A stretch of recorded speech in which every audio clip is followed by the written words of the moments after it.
2 ساڵ پێش ئێستا هێشتا حکوومەتی عێراق بجێری میکروسایی نەبڕی بوو، شەڕی داعش بوونی نەبوو، هاتنی ئاوارەش لە ئارادا نەبوو، بەڵام کێشی نەمانی پارە لە بانکەکانی سلێمانی سەری هەڵدا. ئەو کات مەلا بەختیار بەرپرسی دەستەی کاریگەڕی مەکتەبی سیاسی کتی ڕایگەیاند ژێرزەمینەکان لە فەدە دۆلار ئاوساون و بانکەکانی سلێمانیش موچیان پێنادرێت. ئێستا زیاتر لە 2 ساڵ بەسەر پرسی نەمانی پارە لە بانکانی سلێمانیدا تێپەڕ دەبێت و شەڕی داعش و قێراین دارایی بوونی هەیە، بەڵام هێشتا بەشێک لە برپرسانی باڵا و پەرلەمانتاران و هاوڵاتیانی هەرێم گومانیان هەیە لەوەی کە پارە لە هەرێمی کوردستاندا نەبێت، چونکە دەڵێن نەمانی پارە لە پێش ئەو خێرانانەوە لە هەرێم سەری هەڵداوە. ئەوان پێیان وایە نە قێرانی نەبوونی پارەبوونی نییە، بەڵکو پارەیەکی زۆریش پاشکەوت کراوە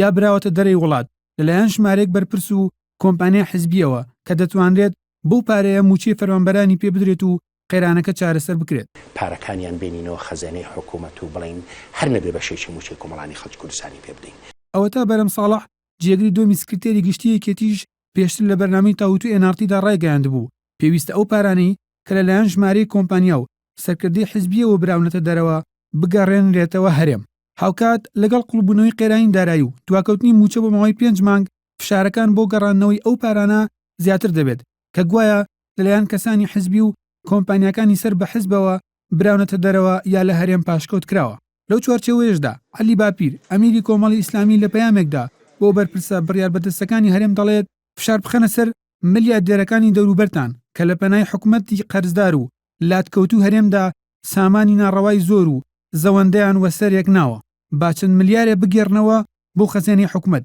بۆ ئەوەی بە خێرایی باری لاری گوزەرانی خەڵکی هەژاری تۆزێک پێڕاست بکرێتەوە، بە ئەو ساماندارانە بەشێ لە پارەکانیان بکەنە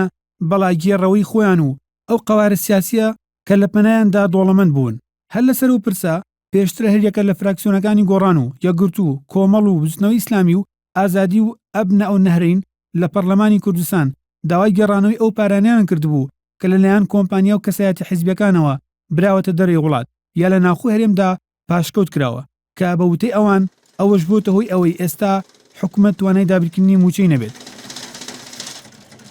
لە بەرامبەر ئەمەشدا بەرپرسانی حکوومەتی هەرێم هۆکاری سەرەکی قێراین دارایی و نەبوونی موچە دەگێڕنەوە بۆ بڕینی بودجێ هەرێم لەلایەن بەغدا و شەڕی داعش و دابەزی نرخی نەوت، بەڵام ئەم قسەیە تا ئێستا قەناعەت بە وڵاتیان و بەشێک لە پەرلەمانتاران و تەنانەت بەرپرسانی باڵای بەشێک لە حیزبەکانیش ناکات و تا دێت گومانەکانیان لەسەر بردنە دەرەوی پارەی هەرێم زیاتر دەبێت. لەگەڵ هەموو قسە و باسانەی کە لەسەر بردنە دەرەوی پارە یا پاشکەوتکردن دەکرێت نازانرێت بە چه میکانیزمێک ئەو پارەیە دەگەڕێتەوە هەرێم و بۆ چارەسەرکردنی قێراین دارایی خەرج دەکرێت. محەممەد نەجیب NRT